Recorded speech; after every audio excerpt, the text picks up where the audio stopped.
இப்போது புதிய அறிமுகம் ஆச்சி ஹோட்டல் சாம்பார் 50 கிராம் ரூபாய் 20 மட்டுமே. No compromise. உங்க சைடுலயும் எங்க சைடுலயும். It's a GT promise.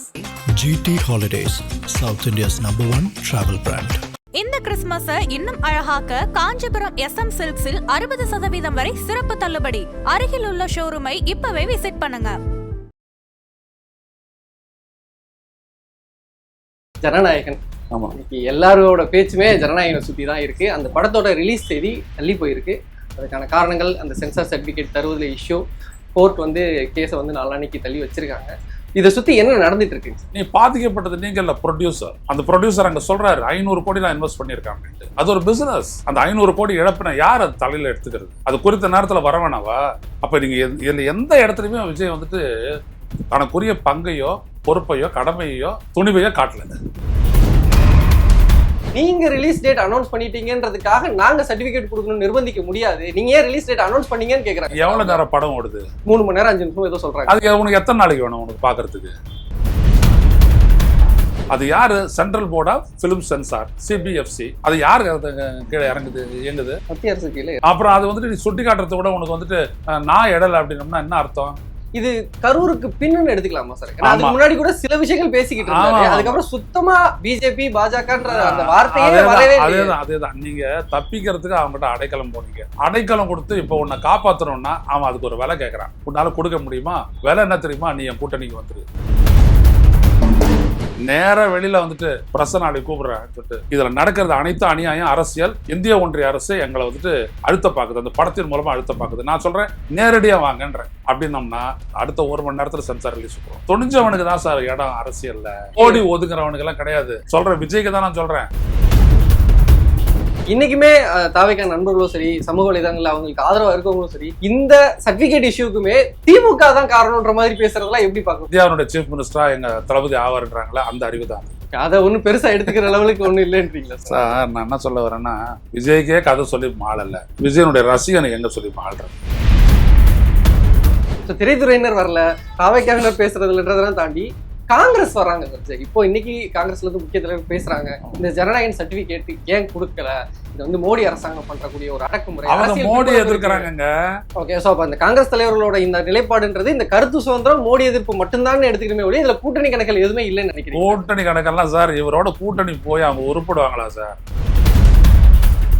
இந்த அரசியல் நிகழ்வுக்குள்ள எடப்பாடி பழனிசாமி டெல்லி பயணம் போயிருக்காரு. அதிமுக பாஜக அப்படின்ற அந்த கூட்டணியினுடைய பலம் இன்றைக்கு திமுக வீழ்த்தக்கூடிய அளவுக்கு இல்லை. அமித்ஷா பொறுத்த வரைக்கும் திமுக எதிராக இருக்கக்கூடிய எல்லா சக்தியிலும் ஒன்னா, இன்க்ளூடிங் விஜய், எல்லாரும் இழுத்துரு. சோ 1 to 1 இப்படி நேருக்கு நேர் நின்று போதும் அப்படின்றது எடப்பாடி வந்து ஒத்துக்க மாட்டேங்கிறாரு. ஆதன் நேயர்களுக்கு வணக்கம். நம்மளுடைய சிறப்பு நேர்காணல்ல மூத்த பத்திரிகையாளர் ஐயநாதன் இணைஞ்சிருக்காரு. அவர்கிட்ட கேட்கறதுக்கு நிறைய விஷயங்கள் இருக்கு, வாங்க பேசலாம். வணக்கம். வணக்கம். ஜனநாயகன். ஆமா, இன்னைக்கு எல்லாரோட பேச்சுமே ஜனநாயகனை சுற்றி தான் இருக்கு. அந்த படத்தோட ரிலீஸ் தேதி தள்ளி போயிருக்கு. அதுக்கான காரணங்கள் அந்த சென்சார் சர்டிஃபிகேட் தருவதில் இஷ்யூ, கோர்ட் வந்து கேஸை வந்து நாளான்னைக்கு தள்ளி வச்சிருக்காங்க. இதை சுற்றி என்ன நடந்துட்டு இருக்குங்க சார்? சென்சாரை பற்றி நம்ம புரிஞ்சுக்கணும். சென்சாரை பொறுத்த வரைக்கும் என்ன ஆடினோம்னா, ஒரு படத்தில் என்ன வசனம் பேசப்படுது, என்ன கதையம்சம், என்ன அரசியல் அப்படின்றதெல்லாம் அவங்களுடைய பார்வை கிடையாது. அதில் பேசக்கூடிய வசனமோ கதையம்சமோ இல்லை கேரக்டர்ஸோ சமூகத்தில் வன்முறையை தூண்டக்கூடாது, சமூகத்தில் வந்துட்டு பிளவை ஏற்படுத்தக்கூடாது, இந்த விலங்குகள் வாயில்லா ஜீவன்களை பாதிக்கக்கூடாது. இதுதான் வரையறை. மற்றபடி வேறு எதுவும் வந்துட்டு அவங்க கிடையாது, அத்தாரிட்டி கிடையாது.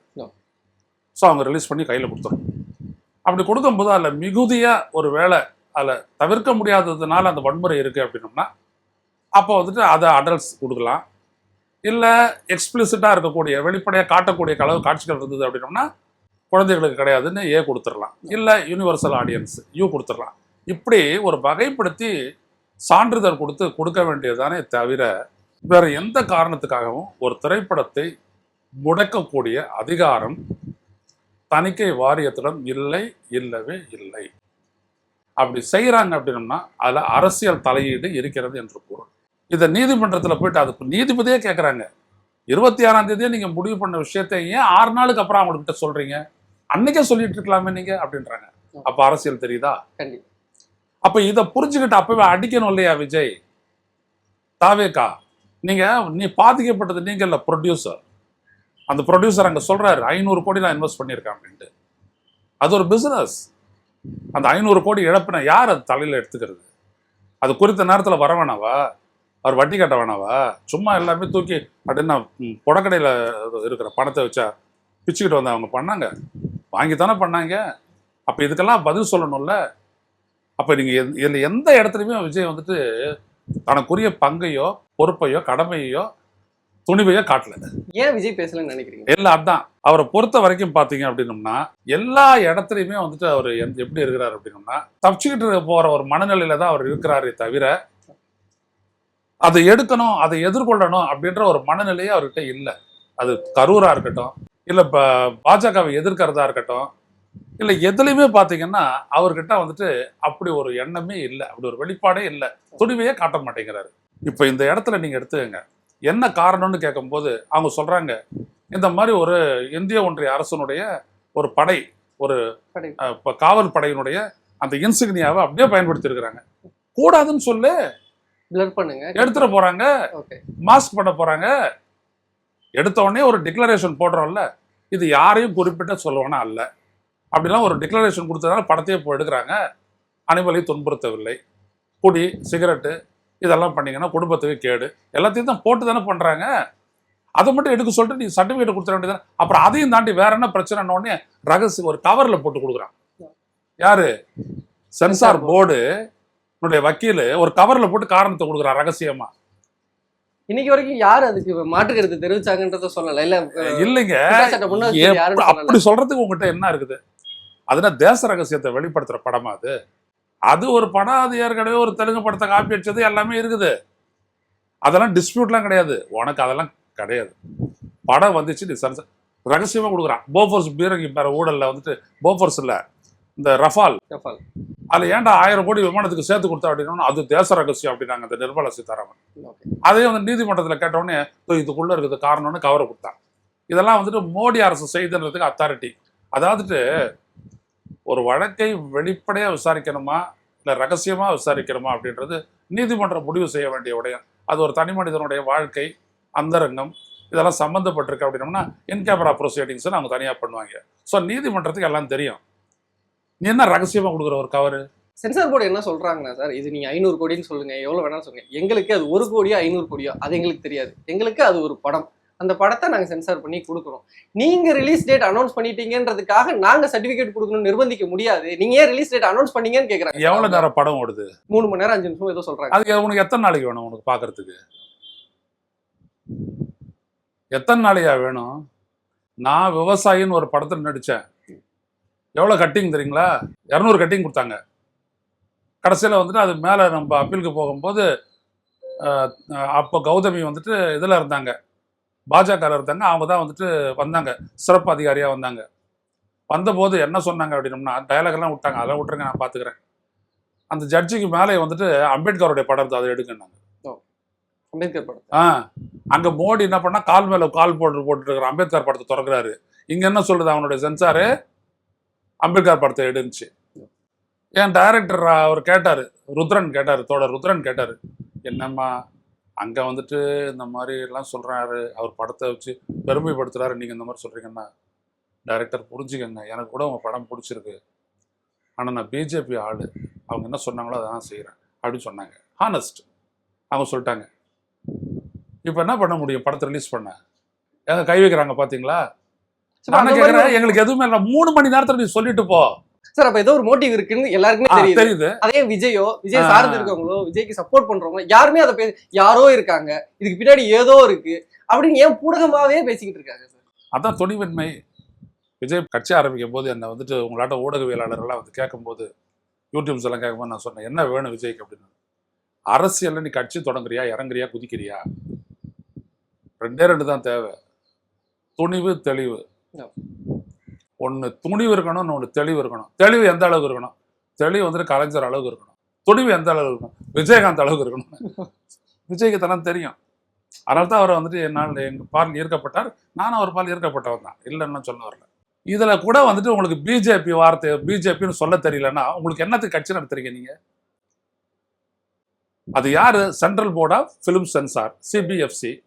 அது யாருக்கு கீழே இறங்குது, இயங்குது? மத்திய அரசு கீழே. அப்புறம் அது வந்துட்டு நீ சுட்டி காட்டுறத விட உனக்கு வந்துட்டு நான் இடல அப்படின்னோம்னா என்ன அர்த்தம்?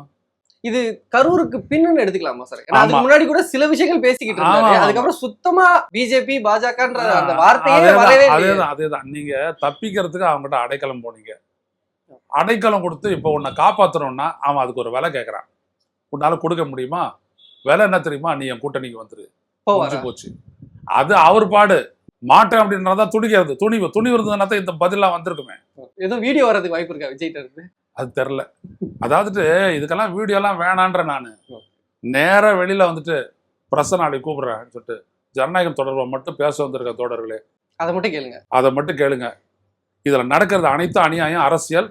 இந்திய ஒன்றிய அரசு எங்களை வந்துட்டு அழுத்த பார்க்குது, அந்த படத்தின் மூலமா அழுத்த பார்க்குது. நான் சொல்றேன் நேரடியாக வாங்கன்றேன். அப்படின்னோம்னா அடுத்த 1 மணி நேரத்தில் சென்சார் ரிலீஸ் பண்ணுறோம். துணிஞ்சவனுக்கு தான் சார் இடம் அரசியல்ல. நீங்களும் சொல்றீங்க. ஓடி ஒதுங்குறவனுக்கு எல்லாம் கிடையாது. சொல்றேன், விஜய்க்கு தான் நான் சொல்றேன். மற்றவங்களுக்கு மக்களுக்கு தெரியாதா அது நான் பேசுறது என்னன்ட்டு? இல்லை சந்தோஷுக்கு தெரியாதா? எல்லாருக்கும் தெரியும். விஜய்க்கு இதெல்லாம் தெரியல. முதல்ல துணி. நீ தமிழ்நாட்டுக்காக அரசியல் பண்ற, தமிழனுக்காக அரசியல் பண்ற, தமிழ் மொழி சார்ந்து நிக்கிறியா? நீ பிஜேபி எதிர்த்தாகணும். அது கொள்கை எதிரி, புடலங்க எதிரிலாம் அப்புறம். நீ பிராண்ட் எல்லாம் போட்டுக்கிறதெல்லாம் அதெல்லாம் ஜான் பண்ற வேலை. அந்த கதையெல்லாம் வேணாம். நீ தமிழ்நாட்டுக்காக நிக்கிறியா? தமிழனுக்காக நிக்கிறியா? தமிழ் மொழிக்காக நிக்கிறியா? அப்ப நீ பிஜேபி எதிர்த்தாகணும். நிக்கிறியா இல்லையா? சொல்லிட்டு போ. இல்ல கடையை மூடிட்டு போ. ஒன்றும் கவலைப்பட மாட்டான். உன் பணம் எல்லாமே ரிலீஸ் ஆகும். பிஜேபி இப்போ ஒரு நிகழ்வு எடுத்துட்டு வைக்கிறாங்க. அவரை உள்ள கொண்டு வரணும் அப்படின்ற மாதிரியான விஷயங்கள் பண்றாங்க. அது அவன் சர்வைவலுக்கு பண்றான். இவர் என்ன ஆவாரு? அவங்க சர்வைவல் பண்றாங்க. அது விஜய்க்கு சாதகமா போயிராதா சார்? எப்படி சாதகமா போகும்? மக்கள் நினைக்க மாட்டாங்க, ஐயோ நமக்காக சேவை செய்ய வந்தவங்க கொடுக்குறாங்களே அப்படின்னு யாரும் நினைக்க மாட்டாங்க. ஐயோ பாவம்ன்றதான் நடக்காது. துணிஞ்சிருந்தாண்டா, அதுக்கு தான் ஓட்டு. ஐயோ பாவம், அவர் பாவம், அந்த குழந்தைக்கு என்ன தெரியும் அப்படின்னு நினைப்பாங்களா? அன்னைக்கு நீ கரூரை விட்டுட்டு ஓடின, அப்புறம் நீ என்ன பண்ண? ஒருத்தரை கூப்பிட்டு ரூமா போயிட்டு காலில் விழுந்து அழுதான்னு சொல்ற. இதை மக்கள் மதிப்பாங்களா? நீ அந்த மக்களை அட்ரஸ் பண்றது, கூப்பிட்டு அட்ரஸ் பண்ணும்போது நீ குற்ற செயலை புரிஞ்ச? ஏன் ஒருத்தருடைய காலில் விழுந்து அழுத? அப்படிதான் உன் ஆள் செய்தியை பரப்புனா வெளியில. அப்ப அதை வந்துட்டு மக்கள் ரசிப்பாங்களா? அங்க நீ நின்று இருந்த அப்படின்னம்னா வேற. நீ குற்றஞ்சாட்டக்கூடிய, உன்னுடைய ஆதவர்ஜனா குற்றஞ்சாட்டக்கூடிய ரவுடின்னு சொன்ன செந்தில் பாலாஜி அங்கே ஹாஸ்பிட்டலில் உட்காந்துட்டு இருக்காரு. நீ யார்? நீ ஒரு சீஃப் மினிஸ்டரை பார்த்து நீ வந்துட்டு வன்மத்துடன் செயல்படுகிறாருன்ற. அவர் 2 மணிக்கு வந்துட்டு அந்த இடத்துல நிற்கிறாரு. அவரை பார்த்து நீ தீய சக்தின்ற. மக்கள் யார் பக்கம் நிற்பாங்க? விட்டுட்டு ஓடனவும் பக்கமா, வந்து நின்ன ஸ்டாலின் பக்கம் நிற்பாங்களா? இப்போ தெரியுதுங்களா அரசியல் இவருக்கு பண்ண தெரியல, இவர் கூட இருக்கிற கும்பலுக்கு எதுவும் தெரிலன்ட்டு. பிளைண்டா நீங்க எதிர்க்க போனீங்கனாலே அது முட்டாள்தனம் தான். முதலையும் மூர்க்கனும் கொண்டதை விடான்னு ஒரு பழமொழி ஒண்ணு உண்டு. அது தப்பான வழின்றது. முதல்ல மாதிரி அப்படி பிடிச்ச விடாது. அது வெளியில இழுத்துச்சு, உள்ள இழுத்துச்சுன்னா அதுக்கு இற, வெளியில இழுத்துச்சுன்னா அது காலி. ரிஸ்கா? மூர்க்கம் அவ்வளவுதான். அடிபட்டே செத்தாண்டா அவன், அவ்வளவுதான். இப்போ இந்த தணிக்கையில ஒரு சர்ச்சை நடந்துட்டு இருக்கு. ஆமா, கரூர் விவகாரத்துக்காக சிபிஐ சம்மன் பண்ணிருக்காங்க. விஜய் டெல்லிக்கு வர சொல்லிருக்காங்க. இது எல்லாத்தையுமே கனெக்ட் பண்ணி தான் பார்க்கணும்னு நினைக்கிறீங்களா? கனெக்ட் பண்ணி நீங்க பார்க்காத இருங்க சார். இதெல்லாம் ஒண்ணுமே இல்லைங்க ஐயா. நீங்க முதல்ல ஒண்ணு புரிஞ்சுக்கணும். விஜயை காப்பாத்திடுவாங்க அவங்க. விஜயனுடைய கட்சியினரை காப்பாற்ற மாட்டாங்க. விஜய் எப்ப காப்பாற்றுவாங்கன்னா அவர் கூட்டணிக்கு வந்தா காப்பாற்றுவாங்க. இல்லாட்டி விஜய் இம்ப்ளிகேட் பண்ணிடுவாங்க, சார்ஜ் ஷீட்ல போங்க, அவ்வளவுதான். ஈஸி. விஜய்க்கு ஒண்ணு புரிஞ்சுக்கணும், விஜய் கூட இருந்தவங்களுக்கு ஒன்று புரிஞ்சுக்கணும். போலீஸ் எல்லா இடத்துலையும் ஒரே மாதிரி தான் இன்வெஸ்டிகேட் பண்ணும். 1 நிகழ்வு, 2 சாட்சியம், 3 ஆதாரம். அதில் தான் நிற்பாங்க. இதில் மாற்றமே இருக்காது. நீங்கள் என்னவோ தமிழ்நாடு அரசுகிட்ட இருந்து தப்பிச்சிட்டிங்கன்னா இந்த எஸ்ஐடி விட்டு அந்த எஸ்ஐடிக்கு போனால் தப்பிச்சிடணும்னு நீங்கள் நினைக்கிறீங்க. அது நடக்காது. ஏன்னா நடந்தது அனைத்தும் கேமராவில் வந்துருச்சு. அங்கே இருந்த ரிப்போர்ட்டிங் எல்லாம் பத்திரிகையில் இருக்குது. மறுநாள் காத்தால பத்திரிகையில், சனிக்கிழமை காத்தால பத்திரிகையில், ஞாயிற்றுக்கிழமை காத்தால பத்திரிகையில் எல்லாம் வந்துருச்சு. இதை தாண்டி இன்வெஸ்டிகேஷன் உங்களை அப்படிலாம் எதுவுமே நடக்கலை, உங்களால் ஆதவர்ஜனா புழுவுறான அந்த மாதிரிலாம் அந்த புழுகெல்லாம் வச்சுக்கிட்டு அப்படிதான் அப்படிலாம் சித்தரிக்கலாம் முடியாது. ஏன்னா கோர்ட்டில் போயிட்டு அவங்க நிற்கணும். இன்னைக்குமே தாவேக்கா நண்பர்களும் சரி, சமூக வலைதளங்கள் அவங்களுக்கு ஆதரவாக இருக்கவங்களும் சரி, இந்த சர்டிஃபிகேட் இஷ்யூக்குமே திமுக தான் காரணம்ன்ற மாதிரி பேசுறதெல்லாம் எப்படி பார்க்க முடியும்? அதாங்க அவங்க வந்துட்டு அவர் வந்துட்டு என்ன சொன்னாரு, இந்தியாவுடைய சீஃப் மினிஸ்டரா எங்க தளபதி ஆவாருன்றாங்களா, அந்த அறிவு தான் அது. ஓகே, அதை ஒன்றும் பெருசா எடுத்துக்கிற லெவலுக்கு ஒன்றும் இல்லைன்றீங்களா சார்? நான் என்ன சொல்ல வரேன்னா, விஜய்க்கே கதை சொல்லி மாளல, விஜயனுடைய ரசிகனுக்கு எங்க சொல்லி மாள்றது? ஒரு அளவு வேணா விமர்சிக்கலாம். இப்போ எடப்பாடி பழனிசாமி 4 கேள்வி கேட்குறீங்கன்னா நான் விமர்சிக்கலாம். நாளைக்கு எடப்பாடி பழனிசாமி பதில் கொடுப்பாரு. இவர் என்ன கொடுப்பாரு? கடைசியாக ஈரோட்டில் என்னைக்கு பேசுனாரு? அது எத்தனை நாள் ஆச்சு இப்போ உள்ள போய்? என்ன நீ பண்ற? சினிமா ஷூட்டிங் இல்லை, அரசியல் தான் பண்ணணும். என்ன பண்ணியிருக்கிற? அங்கேருந்து வந்துட்டு இங்கே மலேசியா போயிட்டு வந்தீங்க, ஆமா தள்ளாடிக்கிட்டே வந்து சேர்ந்தீங்க. உங்களுக்கு பத்திரிக்கை பாருங்க, உங்களுக்கு எவ்வளோ இது பண்ணுது. நீங்க ஊடுறீங்க, எதனால ஊடுறீங்கன்னு தெரிஞ்சு கூட பேசாத இருக்கிறான் பாருங்க. வேற ஒருத்தனார் தான் அந்த மாதிரி கொடுப்பாங்களா இந்த பத்திரிகைக்கு இந்த டிவிக்கெல்லாம் கொடுப்பாங்களான்னு கேட்குறேன். விஜய்க்கு அந்த சொகுசு இருக்குன்னு நினைக்கிறேன். என்ன இவ்வளோத்தையும் கொடுத்தவங்க கூட நீ அரசியல் பண்ண தெரியலன்னா அப்புறம் என்னத்துக்கு உனக்கு அரசியல்? அதாவது அரசை விமர்சிக்கிறது, அரசு பண்ற தவறுகளை சுட்டி காட்டுறது, இந்த மாதிரி எதிர்க்கட்சிகள் செயல்படும். அதெல்லாம் கூட விஜய் எதிர்பார்க்கல. உங்களுக்காகவாவது குரல் கொடுங்கன்ற எதிர்பார்ப்பு இருக்குல்ல சார், ஆமா. அது கூட பண்ண மாட்டேங்கிறாங்க. உன்னுடைய ப்ரொடியூசருக்காக நீ குரல் கொடு. அதான் நான் சொல்ல வரேன். CBFC central board of film censor இந்த படத்தை பத்தி எதுக்கு நீ வெளில விடலை, என்ன சர்டிஃபிகேட் ஏன் கொடுக்கல அப்படின்னோம்னா, ஒரு மூடிய கவரில் வந்துட்டு எதுதான் காரணம் போட்டு ரகசியமாக கொடுக்குறாங்களே. நான் என்ன ரகசிய படமா எடுத்த இல்லை ஆன்டி இண்டியன் படமா என் படம், எதுக்கு நீங்கள் இந்த மாதிரி பண்ணுறீங்கன்னு ஒரு லைனு ப்ரெஸ்ஸில் பேசினார்னா இந்திய அளவில் அது பேசு பொருள். வர வழியில் பாஜக இறங்கி வந்தாங்க. ஆனால் இவர் தன்னை காப்பாற்றிக்க பார்க்குறாரு. அதில் யார் பலியினாலும் பரவாயில்ல.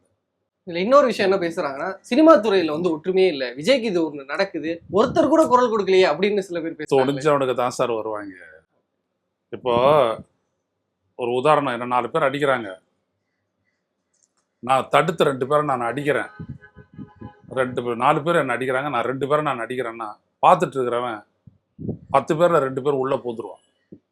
நீங்க அதுக்கு ஒரு ஸ்டெப் எடுத்து வைக்கணும்ன்றீங்க. முதல் ஸ்டெப் நீங்க எடுத்து வைக்கணும். அதான அந்த சொல்றான் வெள்ளைக்காரன், God help those who help themselves. நான் உனக்கு கை இருக்குது, கால் இருக்குது, உடல் இருக்குது, பலம் இருக்குது, துணிவு இருக்குது, இல்லாட்டி என் தகராறு வருது, அடிக்க வேண்டியதானே நீ. இதில் மட்டும் உட்காந்துட்டு நோ கோயிங் பேக் அப்படின்னு அங்கே சொல்லிடலாம், இங்கே வா. அது இல்லைல்ல, உனக்காக யாரும் பேச மாட்டாங்க. நீ யாருக்காக பேசியிருக்க? விஜய் யாருக்காக பேசியிருக்காரு? இல்லைல்ல, அதுதான் வரும். விதைத்தது விளையும், அவ்வளோதான். சொன்ன யார் உனக்காக பேசுவான்னு கேக்குறீங்க. முதல் விஜய் பேசல, விஜய் கூட இருக்கவங்க பேசல, திரைத்துறையினர் பேசல, சார், இவ்வளவு விஷயம் போயிட்டு ப்ரொடியூசருக்காக இருக்கு. நீங்க பேசணும் சார். நீங்க ஈழத்தமிழனுக்காக பேசுறீங்க, நான் உங்களை கத்திக்கு சப்போர்ட் பண்ணேன். ஒரு பத்திரிகையாளனா நான் சப்போர்ட் பண்ணேன். ஏன் விஜய் என்னுடைய மக்களுக்காக அவர் ரசிகர்களை கூப்பிட்டு அவர் போராட்டம் நடத்துறாரு, காவிரி பிரச்சனைக்கு வராரு, அதனால தானே நான் விஜய் கிட்ட போனேன். அடுத்தபடியா நீட்டுக்கு நீங்க பேசுன பேச்சு, இதுக்கு தானே நான் கிட்ட வந்தேன். நம்ம 2 பேரும் ஒன்னா இணைஞ்சோம். அப்போ இப்படிதான் எல்லாமே வரும். ஆனா அங்கடி திரைப்படத்துறைக்கு நீங்க என்ன பண்ணீங்க? திரைத்துறையினர் வரல, காவைக்காவினர் பேசுறதுன்றதெல்லாம் தாண்டி காங்கிரஸ் வர்றாங்க சார். இப்போ இன்னைக்கு காங்கிரஸ்ல இருந்து முக்கிய தலைவர் பேசுறாங்க, இந்த ஜனநாயக சர்டிபிகேட் ஏன் கொடுக்கல, இது வந்து மோடி அரசாங்கம் பண்றக்கூடிய ஒரு அடக்குமுறை. அவங்க மோடி எதிர்க்கிறாங்க, விஜய்க்கு சப்போர்ட்னு எடுத்துக்கூடாது. இல்ல விஜய்க்கும் சப்போர்ட் அப்படின்றது வந்துட்டு என்னன்னா, ஒரு திரைப்பட நடிகருக்கு இப்ப நான் சப்போர்ட் பண்ணலையா, நான் அண்ணன் தாவேக்காக நான் சப்போர்ட் பண்ணுவேன். அது வந்துச்சுனாலே தமிழ்நாட்டுக்கு அது ஒரு பெரிய அழிவு. ஏன்னா இவங்க வந்துட்டு காட்டி கொடுக்குற ஆள் தான் இவங்கெல்லாம். விஜய் கூட இருக்கிற அனைத்து நபர்களும் காட்டி கொடுக்குறாங்க. அது அவ்வளவு பெரிய பேர் ஆபத்து தமிழ்நாட்டுக்கு. ஆனா நான் ஜனநாயகம் நான் சப்போர்ட் பண்ணலையா? ஏன் அது ஒரு படம், அவர் ஒரு கலைஞர், அவர் ஒரு படத்தை நடிச்சிருக்காரு, அதை ஒருத்தர் ப்ரொடியூஸ் பண்ணியிருக்கான், அதில் இவ்வளோ பேர் பொழைச்சிருக்கிறாங்க, இவ்வளோ வணிகம் இருக்கு, அவ்வளோ ரசிகன் பார்க்குறான். நான் அதெல்லாம் மதிக்கணும்ல, எனக்கு அதில் ஒரு பங்கு இருக்குல்ல. நாளைக்கு இந்த படம் இந்த டிவியில் போட்டால் நான் உட்காந்து பார்ப்பேன்ல. நான் இல்லை எனக்கு மட்டும் தனிப்பட்ட முறையில் விஜய் மீது வந்துட்டு எதுவும் அன்பு இல்லையா, பற்று இல்லையா, இருக்குது இல்லை. அப்போ நான் செய்கிறேன், அவ்வளோதான். அது ஒன்று இவர் எடுக்கிற முட்டாள்தனமான அரசியலுக்கு ஆதரவுனா அது எப்படி? ஓகே, ஸோ அப்போ அந்த காங்கிரஸ் தலைவர்களோட இந்த நிலைப்பாடுன்றது இந்த கருத்து சுதந்திரம், மோடி எதிர்ப்பு மட்டும்தான் எடுத்துக்கணுமே ஒழிய இதில் கூட்டணி கணக்கில் எதுவுமே இல்லைன்னு நினைக்கிறேன். கூட்டணி கணக்கெல்லாம் சார், இவரோட கூட்டணி போய் அவங்க உருப்படுவாங்களா சார்? பல பேர் ரொம்ப ஆர்வமா இருக்காங்கன்னா செய்திகள் வந்துட்டு நாங்க ஏன் செய்திகள் வருது? திமுகவோட இருக்கிறாங்க, 18 எம்எல்ஏ இருக்கிறாங்க, 10 எம்பி இருக்கிறாங்க. இப்போ இந்த பிரவீன் சக்கரவர்த்தி, அப்புறம் அந்த மாணிக்கம் தாக்கூர், இதுங்கெல்லாம் போய் நம்ம விஜயோட கூட்டணி சேருவோம்னு சொன்னா ராகுல் காந்தி என்ன கேட்பாரு கேள்வி? 18 எம்எல்ஏ இருக்கிறான், 10 எம்பி இருக்கிறான், விஜயோட சேர்ந்தா கிடைச்சிருமோன்னு கேட்பார்ல. இவங்க என்ன பதில் சொல்லுவாங்க? விஜயோட சேர்ந்தா நம்மளுக்கு 30 எம்எல்ஏ வருவான், 25 எம்பி கிடைப்பான்னு சொல்லுவாங்களா? சொன்னா என்ன சொல்லுவார் அவரு? உங்களுக்கு அறிவு இல்லைன்னா போயிட்டு நீங்கள் வீட்டில் படுத்துங்க, எனக்கு தெரியும், போயிட்டு வேலையை பாருங்கன்னு வரும்.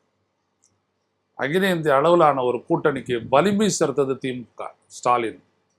அது சோனியா காந்தியோ, ராகுல் காந்தியோ, பிரியங்கா காந்தியோ, இல்லை காங்கிரஸ் தலைவர் மல்லிகார்ஜுன் கார்கேயோ விட்டுத்தர மாட்டார்கள்.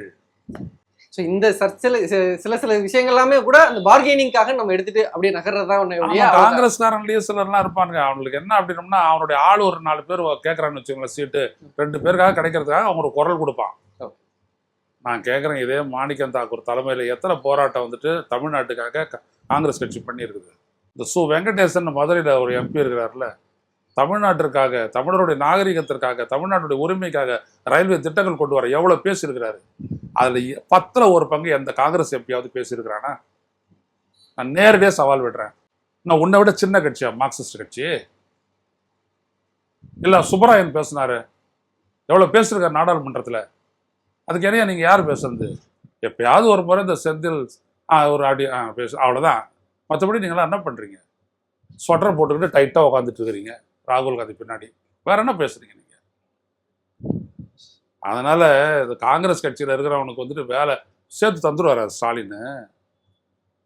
நீங்கள் இவங்களுக்கு முதல்ல 25 சீட்டு கொடுத்ததே தப்புன்னு தான் எல்லாரும் சொல்லிட்டு இருக்கிறான். ஒரு தொகுதிக்கு 500 ஓட்டு இல்லை, அவங்களுக்கு போயிட்டு நீங்கள் 25 சீட்டை கொடுக்குறீங்க. தமிழ்நாட்டுடைய 3வது பெரிய கட்சி விடுதலை சிறுத்தைகள், அதுக்கு வேற 6 சீட்டை கொடுக்குறீங்கன்னா யார் ஒத்துக்குவாங்க? சொல்லுங்க பாப்போம், யார் ஒத்துக்குவா? ஸோ இந்த கூட்டணி கணக்குகளுக்கும் எந்த சம்பந்தமும் குறைப்பாங்க. அந்த குறைப்பறதை எதிர்த்து இப்படி ஒரு வேலையை செய்ய அப்படின்றாரு. இது அதிகப்படுத்துறதுக்கானது இல்ல, குறைக்கிறத தடுக்கிறதுக்காக அதை பண்றாங்க. அவர் அதெல்லாம் பண்ண முடியாது. சுச்சுவேஷன் மாறி போச்சு. போன முறையே நாடாளுமன்ற தொகுதி 6 குறைக்கிறதுக்கு இருந்தாங்க. அது ராகுல் காந்திக்காக வந்துட்டு அவர் என்ன பண்ணிட்டாரு, இல்லை அவர் வரணும் பிரதமரா. அதனால தான் 54 99 ஆச்சு. காரணம் திமுக. இங்கேருந்து போறாரு ஒரு ஸ்டாலின். ராகுல் காந்திக்கு இணையா வந்துட்டு பீகார்ல அவருக்கு வரவேற்பு இருக்குது. அவர் பேச இருந்தவொன்னு கை தட்டுறான். இங்கேருந்து போன ஒரு காங்கிரஸ்காரர் புகாரி, வழக்குரைஞர் புகாரி டிரான்ஸ்லேட் பண்ணி பேசுறாரு. பேசப்பட்டுச்சா இல்லையா ஒரு மாசம் இங்க? அப்படியாப்பட்ட தலைவராக உயர்ந்த ஒரு ஆளை பார்த்துட்டு நீ வந்துட்டு எங்களுக்கு கொடுக்கவில்லை என்றால் என்ன நடக்கும் தெரியுமா? என்ன நடக்கும்? ஒண்ணுமில்லாத போயிடுவேன் 2014 மாதிரி. ஸோ இந்த மாதிரி அரசியல் 10 வருஷத்துக்கு ஒரு முறை காங்கிரஸ்காரனுக்கு ஒரு சனி பிடிக்கும். ஓகே, அது ஒரு 2-3 வருஷம் நீடிக்கும். அப்புறம் நல்லா உதப்பட்டவனா சரியாகும். இப்போ மறுபடியும் பட போறாங்க, அவ்வளோதான். ஸோ இந்த அரசியல் நிகழ்வுக்குள்ள எடப்பாடி பழனிசாமி டெல்லி பயணம் போயிருக்காரு. ஸோ இது எவ்வளவு முக்கியத்துவம்? அவங்களுக்கு வந்துட்டு நிறைய சிக்கல்கள் இருக்குதுங்க. அதிமுக பாஜக அப்படின்ற அந்த கூட்டணியினுடைய பலம் இன்றைக்கு திமுக வீழ்த்தக்கூடிய அளவுக்கு இல்லை. ஸோ அவங்க விஜயை தேடுறாங்க, இன்னும் பலரையும் தேடுறாங்க. அமித்ஷா பொறுத்த வரைக்கும் திமுகவுக்கு எதிராக இருக்கக்கூடிய எல்லா சக்திகளும் ஒன்றா என, including Vijay, including TTV, including OPS, including ஐயா ராமதாஸ், எல்லாரும் இழுத்துரு. ஸோ 1 to 1 இப்படி நேருக்கு நேர் நின்று மோதும் அப்படின்றாரு. எடப்பாடி வந்து ஒத்துக்க மாட்டேங்கிறாரு. ஏன்னா அதுக்கு வந்து நிறைய சீட்டை கொடுக்கணும். நிறைய சீட்டு கொடுத்தானா தனக்கு குறையும். தனக்கு குறைஞ்சானா நாளைக்கு பிஜேபி நிறைய இடங்களை வின் பண்ணிச்சு, பிஜேபி சார்பாக வரக்கூடியவங்களாம் நாளைக்கு தனக்கு எதிராக வேலை செய்வாங்க. அந்த இடத்துல போகுது டசல். இது இன்னும் எத்தனை நாளைக்கு ஆல்மோஸ்ட் நெருங்கி வந்துருச்சு. எல்லாம் ஒரு கட்டத்துல ஒத்துக்க வேண்டியதானே. யார் ஒத்துக்குவார் சார்? அமித்ஷா ஒத்துக்குவாரா, எடப்பாடி ஒத்துக்குவார்? 2 பேருமே இறங்கி வருவாங்க. ஒருத்தர் விட்டு தர முடியாது. ஸோ 2 பேருமே ஒரு இடத்துல ஒத்துக்குருவாங்க. விஜய் எழுக்கக்கூடிய படலம் நடக்குது. இதை முடிச்சிட உடனே சீட் அறிவிப்பு வரும், அவ்வளவுதான். இது விஜய் 12ஆம் தேதிக்கு அப்புறம் தான் உள்ளபடியான சீன் இருக்குது. இன்னும் விஜய்க்கான படலம் தான் இது. ஆமா ஆமா ஆமா. இல்லாட்டி நேற்று போனவங்க அதை முடிச்சுட்டு இருப்பாங்களே. இன்னைக்கு அறிவிப்பு வந்துருக்கணுமே. விஜய்க்காக தான் இப்ப காத்துட்டு இருக்கேன். ஏன்னா விஜய் வந்தா ஒரு 30 சீட் கொடுக்கணும். அமித்ஷா இங்க வந்தாரு, இங்க பாக்கல எடப்பாடி. இல்ல அதுக்கு வேலை தான் வேலுமணி விட்டு அப்பதான் அந்த விஜய் எல்லாம் ஃபோக்கஸ் ஆச்சு. ஸோ இன்னும் வந்து கணக்குகள் போய்கிட்டு இருக்கு. ஒரு ஜனவரி எண்டு பிப்ரவரிக்குள்ள நமக்கு ஒரு ஜனநாயகனே கூட்டணிக்காகத்தான், வேற என்னது. Thank you sir, thank you so much. உங்களோட கருத்துக்கள் தெரிவிச்சதுக்கு நன்றி.